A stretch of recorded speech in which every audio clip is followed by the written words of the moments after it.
दोस्तों, प्रदीप भाई कल परसों में ही महाराज जी के दर्शन करके आए, वो भी उनकी पद यात्रा में। पद यात्रा में उनको दर्शन कैसे हुए, महाराज जी का रूट क्या है, कहां से आते हो, फिर केली कुंज कैसे जाते हैं, साथ ही में उनकी टाइमिंग क्या है जो अभी करंट टाइम पे, क्योंकि उनका शेड्यूल बीच बीच में चेंज होता रहता है परिस्थितियों को देख के, भीड़भाड़ को देख के, महाराज जी की स्वास्थ्य अनुकूलता को देखते। तो अभी फिलहाल में महाराज जी का रूट क्या है, साथ में टाइमिंग क्या है, हम भाई से पूछते हैं। तो महाराज जी अपने जो राधा भवन है उससे निकलकर जब केली कुंज आश्रम जाते हैं तो उनका जो मार्ग है वो कौन कौन सा है? देखिए, सबसे पहले तो जो प्रेमानंद जी महाराज जिस सोसाइटी में रहते हैं उसका नाम है श्री कृष्णम शरणम सोसाइटी। अच्छा।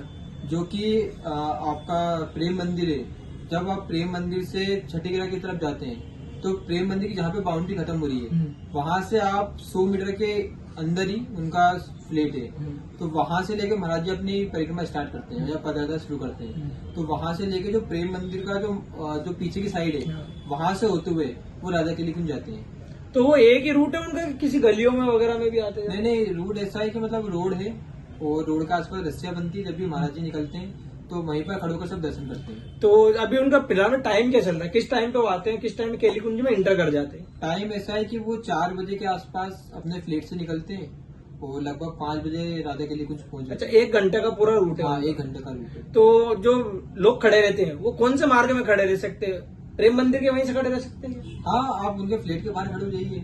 फ्लैट के बाहर खड़े हो जाइए। जैसे ही महाराज जी आते हैं, जैसे समय हो गया कि यार महाराज जी अब आने वाले पदयात्रा के लिए, तो जो उनके शिष्य हैं जैसे नवल नागरी बाबा, महामाधुरी बाबा और जो भी उनके साथ चलते हैं वो सभी उनके फ्लैट में अंदर एंटर कर जाते हैं सोसाइटी में। उसके बाद ढोल वगैरह सब अंदर ही रहते हैं और ढोल से स्वागत होता है उनका महाराज जी का। और वो सब फिर बाहर आते हैं और वहीं से बाहर आते हुए इतनी भीड़ होती है, वहीं से ही उनका जो फ्लैट है वहीं से इतनी भीड़ होती है कि फिर महाराज जी धीरे धीरे जाते हैं राधा के लिए। कितनी संख्या में भक्त रहते हैं? हजारों से। हजारों की संख्या। आपने पदयात्रा में कितनी बार दर्शन करे उनके? पदयात्रा में होगा जितनी बार उनको दर्शन कराते। हाँ, सही बात। तो अच्छे से हुआ दर्शन? हाँ, हर बार महाराज जी की कृपा है कि राधा रानी की कृपा, अच्छे से दर्शन हो जाते हैं। तो पद यात्रा का टाइम भी चेंज हो गया। महाराज जी का 4 से निकलते अपने फ्लैट से, उनके भवन से, और केली कुंज में 5 बजे इंटर कर जाते हैं। और उनका जो पूरा मार्ग है उसमें वो 1 घंटा रहते हैं, जिसमें सारे भक्तों को आसानी से दर्शन हो जाते हैं। मैक्सिमम भक्त पद यात्रा में दर्शन करते हैं क्योंकि बहुत कम एकांतिक में जा पाते हैं, सत्संग में बहुत कम जा पाते हैं। बहुत कम, क्योंकि वहाँ पे इतना बड़ा हॉल है और हालांकि अब बन रहा है। तो कैसा अनुभव होता है जब हजारों की संख्या में भक्त रात में राधे राधे बोलते हैं, महाराज जी के दर्शन भी उसी ध्वनि के साथ होते हैं, तो वो अनुभव मतलब कुछ अगर शेयर करना चाहे? अनुभव तो ऐसा है कि मतलब आपको, जैसे कोई व्यक्ति किसी के भी लिए रात भर नहीं जग सकता। सही बात। लेकिन महाराज जी के लिए वहाँ हजारों भक्त, एक दिन भी नहीं, क्या चलो जन्माष्टमी है, जैसे भी राधाष्टमी आ रही है या कोई तीज त्योहार है तो आज जग रहे हैं। डेली वहाँ पर हजारों भक्त महाराज जी के मात्र 5 सेकंड के दर्शन के लिए जग रहे हैं। सही बात। तो वहाँ पे ऐसा लगता है कि यार एक, जैसे आपको एक अलग ही दुनिया में आ गए हो। मतलब वो लगता ही नहीं कि यार एक अपन पृथ्वी पे है, वृंदावन में मतलब ऐसा भजन तो होते रहते हैं, पर उस समय जो रात्रि में जो लोग जगते हैं तो वहाँ पे आपको नींद आ ही नहीं सकती। अच्छा, एकमात्र दुनिया की ऐसी जगह वृंदावन पद यात्रा है जहाँ इंसान 10 या 15 सेकंड के लिए, 5 सेकंड के लिए विचारों से मुक्त हो सकता है। हाँ, जब महाराज जी के दर्शन तो पर्सनल अनुभव मैंने भी एक बार मैं भी गया था।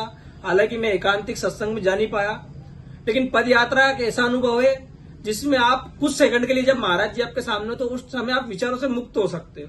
आपके माइंड में कुछ भी नहीं चलता, आपका दिमाग शून्य हो जाता है, सिर्फ महाराज जी दिखते हैं और जुबान पे राधा राधा रहता है। तो आप भी कोशिश करें कि महाराज जी के जो दर्शन मोबाइल से कर रहे हैं, बहुत लंबे टाइम से आना चाहते हैं, तो महाराज जी से प्रार्थना करिए कि बहुत जल्दी आपको दर्शन दे, क्योंकि उनकी कृपा के बिना तो हम उनके दर्शन भी नहीं कर सकते। सही बात है। सही बात है। अगर हम उनके दर्शन भी करें तो सिर्फ उनकी कृपा है।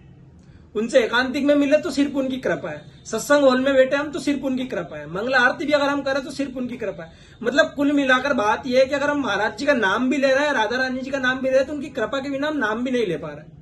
तो उनसे ही आप निवेदन कीजिए, उनसे ही प्रार्थना कीजिए कि आपके दर्शन का मौका हमें मिले और एक बार आप महाराज जी की पद यात्रा जरूर एंजॉय करें। मैं तो यही बोलूंगा कि उसको एंजॉय करें, क्योंकि वो एंजॉय करने वाली ही चीज है।